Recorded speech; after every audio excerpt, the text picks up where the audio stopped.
চলো দেখো আজকে গাজরের একটা নতুন রেসিপি নিয়ে চলে এসেছি। এই ক্ষীরের রেসিপিটা দুধ মিষ্টি থেকেও সুন্দর। চলো এবার রেসিপিতে যাওয়া যাক। প্রথমে দেখো গাজরগুলোকে আমি এরকম করে খোসা ছাড়িয়ে নিয়েছি। এবার দেখো গ্রেড করে নিচ্ছি। এরকমভাবে গ্রেডও করে নিতে পারো বা তোমরা চাইলে এটা কিন্তু পেস্টও করে নিতে পারো, যেটা সুবিধা সেটা করে নেবে। আমি গ্রেড করে নিয়েছি এই জন্য, কারণ বেশ একটা দাগ দাগ মতো ব্যাপার থাকবে, যখন বানাবো তখন দেখতে পাবে। ওই জন্য আমি গ্রেড করে নিয়েছি। এই যে দেখো আমার কিন্তু সব গ্রেড করা হয়ে গিয়েছে। এবার আমি ভালো করে ধুয়ে নিচ্ছি। এই যে দেখো ভালো করে ধুয়ে নিয়ে এবার ফ্রাই প্যানটা আমার গরম হয়ে গিয়েছে। এবার আমি ওই সামান্য মতো একটু ঘি দিয়ে দিচ্ছি, খুব বেশি কিন্তু ঘিয়ের প্রয়োজন নেই। এবার আমি গাজরটাকে হালকা একটু ভেজে নেবো, খুব বেশিক্ষণ ভাজার কিন্তু প্রয়োজন নেই। এই যে দেখো হালকা একটু ভেজে নিচ্ছি। গাজরের পায়েস বা ইয়েতে যেমন ভাজতে হয় অনেকক্ষণ, সেরকম কিন্তু কোনো কিছু করার দরকার নেই। এবার দেখো আমার বাটিটা দেখিয়ে দিয়েছি কতটা আমি সুজি দিয়েছি। এক বাটি থেকে কম কিন্তু, পুরোপুরি যে এক বাটি দিয়েছি তা কিন্তু না। মেজারমেন্টটা দেখে নাও, সেরকম অনুযায়ী আমি সুজি দিয়েছি। সুজিটাকে ভালো করে আগে মিক্স করে নিচ্ছি। এবার আমি যতটা সুজি দিয়েছি ততটাই কিন্তু দুধ দেবো, এটা খেয়াল রাখবে। যতটা সুজি দেবে সেই বাটিরই মাপ করে ততটাই কিন্তু দুধ দেবে। দুধটা কিন্তু এখানে আমি আগে থেকেই ঘন করে জাল করে রেখেছি। তোমরা তো জানো, যারা আমার মানে ভিডিও দেখো তারা জানো ভালো করে, আমি যে কোনো দুধের প্রোডাক্ট করলে পরে দুধটা কিন্তু আগে আমি ঘন করে রাখি। ঘন করে জাল করে রাখলে তবে কিন্তু দুধের খাবারে খুব টেস্ট হয়। এবার সামান্য অল্প পরিমাণ চিনি দিয়ে দিলাম, ভালো করে মিক্স করে নিচ্ছি। তোমরা চাইলে এখানে গুঁড়ো চিনিও ইউজ করতে পারো, ডাস্ট টাইপের। এবার দেখো এরকম করে একটা শক্ত ডো বানিয়ে নিতে হবে। এই যে দেখো একটা দাগ দাগ দাগ দাগ যে ব্যাপারটা আছে, মানে কিছু কিছু মিক্স হয়ে গেছে, কিছু কিছু দেখো তাকানো তাকানোর মতো একটা ব্যাপার আছে। ওই জন্য আরও সুন্দর লাগবে বলে আমি এই গাজরটাকে গ্রেড করে নিয়েছিলাম। তোমরা চাইলে এটাকে মানে পেস্ট করে নিতে পারো, তাহলে কী হবে, পুরোটাই একটা লাল ভাব চলে আসবে।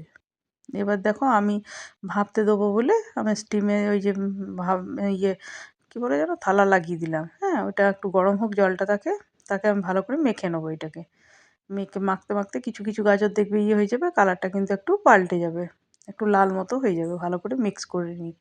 এই যে দেখো ভালো করে থেসে থেসে ভালো করে মেখে নিচ্ছি। এই যে দেখো এবার আমি একটু ফুড কালার দেবো, কিন্তু তার আগে আমি মানে আগে ভালো করে মেখে নিচ্ছি। যেহেতু গাজরটা খুব লাল, তাই একটু মানে গোলাপি গোলাপি মানে লালচে লালচে মতো ভাব এসছে তো। আর যে ক্ষেত্রে ধরো তোমাদের যদি মনে হয় যে না লালটা একটু কম আছে, তাহলে তোমরা লাল ফুড কালারও কিন্তু ইউজ করতে পারো। লাল ফুড কালারের সঙ্গে যদি ইয়েলোটা দাও তাহলে কিন্তু অরেঞ্জ ভাব চলে আসবে। আর আমার যেহেতু একটু লাল ভাব নিজে থেকেই চলে এসছে, তাই আমি এখানে শুধু হলুদ কালারটা দিয়েছি। হলুদ কালার দেওয়াতেও আমার অরেঞ্জ ভাব চলে আসবে। আর যদি তোমাদের মনে হয় যে লাল ভাবটা একটু কম লাগছে, তো সেই ক্ষেত্রে তোমরা লাল ফুড কালারও মানে এই হলুদের সঙ্গে মিক্স করে নিলে কিন্তু অরেঞ্জ কালার চলে আসবে। আমি এখানে অরেঞ্জ কালারটা আনতে চাইছি বলেই করলাম। এবার তোমরা যদি চাও তো তোমরা দিতেও পারো, নাও দিতে পারো, সেটা অপশনাল, কোনো ব্যাপার নয়। কালারটা তোমাদের যেমন মন হবে সেরকম কিন্তু করে নিতে পারো। এই যে দেখো আমার এই যে অরেঞ্জ ভাবটার সঙ্গে এই যে দাগ দাগ দাগ দাগ দেখো, ওই মানে গাজরের বেশ ইয়েটার জন্য দেখো খুব সুন্দর লাগবে। আমি যখন বানাবো দেখো দেখতেই পাবে, খুব সুন্দর একটা দেখতে লাগবে বলে আমি সেটা বানিয়েছি। এই যে দেখো এরকমভাবে ছোটো ছোটো ছোটো ছোটো লেচি কেটে আমি করে নিয়েছি। আর সামান্য একটু কিন্তু ঘি দিয়ে দিয়েছিলাম, কথা বলতে বলতে সেটা ভুলে গিয়েছি। তো যাই হোক, ওই ঘি দিয়ে দিয়েছি বলে আরও দেখো ডোটা কিন্তু স্মুথ হয়ে গিয়েছে।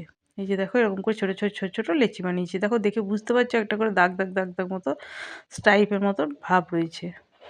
এই যে দেখো এরকম করে ছোটো ছোটো ছোটো ছোটো সব লেচিগুলোকে বানিয়ে নিয়েছি। দেখো বানানো হয়ে গেছে। এবার আমি স্টিমের জন্য দিয়ে দেবো। স্টিমটা আমি দিচ্ছিলাম তখন, এখন দেখো গরম হয়ে গিয়েছে। এবার ওই মিনিট ৫ মতো রাখবো, তাহলে আমার এটা রেডি হয়ে যাবে। এই যে দেখো সবগুলোকে আমি দিয়ে দিচ্ছি, দিয়ে ৫ মিনিটের জন্য দেখো ঢাকা দিয়ে দেবো। ৫ মিনিটের মধ্যে আমার রেডি হয়ে যাবো, খুবই সফট হয়ে যাবে। আর খেতে এত মানে অসাধারণ সুন্দর। একবার বাড়িতে বানাও, তাহলে দেখতে পাবে যে খুবই সুন্দর খেতে। মানে কি বলবো, মিষ্টি ছেড়ে তোমরা এটাকেই খাবে, এত সুন্দর খেতে হয়। গাজর তো বুঝতেই পারছো যে দুধের ইয়েতে কত সুন্দর হতে পারে, আমার তো বলার কিছুই নেই, জানোই নিশ্চয়ই। তো দেখো আমার এগুলো কিন্তু স্টিম হয়ে গিয়েছে। এবার আমি একটু ঠান্ডা করে নামিয়ে নিচ্ছি। এই যে দেখো কি সুন্দর হয়েছে, দেখো দেখে বুঝতে পারছো। এবার দেখো এটাকে নামিয়ে নিচ্ছি। তবে কিন্তু দুধের যে কোনো প্রোডাক্টে বারবার বলছি দুধটাকে কিন্তু ঘন করে জাল করে নেবে। আর যদি কারোর জাল করার সময় না থাকে বা ধরো জাল করলে না, সেই ক্ষেত্রে কিন্তু কনডেন্স মিল্ক বা আমুল কিন্তু ইউজ করলে তবে কিন্তু টেস্টটা বেশি ভালো পাওয়া যায়। তো দেখো এইবার আমার কিন্তু দুধগুলো দেখে বুঝতেই পারছো আমি খুব ঘন করেই নিই বারবার। যে কোনো দুধের খাবার হলে দুধটাকে সময় করে একটু ঘন করে জাল করে নিলে দুধের টেস্টটা কিন্তু ভালো হয়। এবার দেখো আমার যতটা পরিমাণ বানাবো সে ততটা পরিমাণ আমি দুধ কিন্তু এখন দিয়ে নিচ্ছি, তোমরা যতটা কমিয়ে বাড়িয়ে নিতে পারো। এবার দেখো সামান্য একটু চিনি দিয়ে দিচ্ছি, এবার ভালো করে মিক্স করে নিচ্ছি। এই যে দেখো কিছুক্ষণ একটু চিনিটা গলে গেলে তারপর আমি গাজরের ইয়েগুলোকে দিয়ে দেবো, এই মিষ্টিগুলোকে। এবার এগুলোকে দিয়ে আমি ঢাকা দিয়ে দেবো। এই যে দেখো সবগুলোকে ছেড়ে দিচ্ছি। আর ছাড়তে ছাড়তে আমার চ্যানেলটাকে কেমন লাগছে সবাই কমেন্ট বক্সে জানাবে। যদি ভালো লাগে তো চ্যানেলটাকে লাইক সাবস্ক্রাইব শেয়ার করে পাশে থেকো। পাশে থাকা বেল আইকন বাটনটাকে অন করো। আর কেমন লাগছে অবশ্যই কমেন্ট বক্সে জানিও। আমার ছোট চ্যানেল প্লিজ একটু সাপোর্ট করো সবাই। আর কেমন লাগছে অবশ্যই কমেন্ট বক্সে জানিও।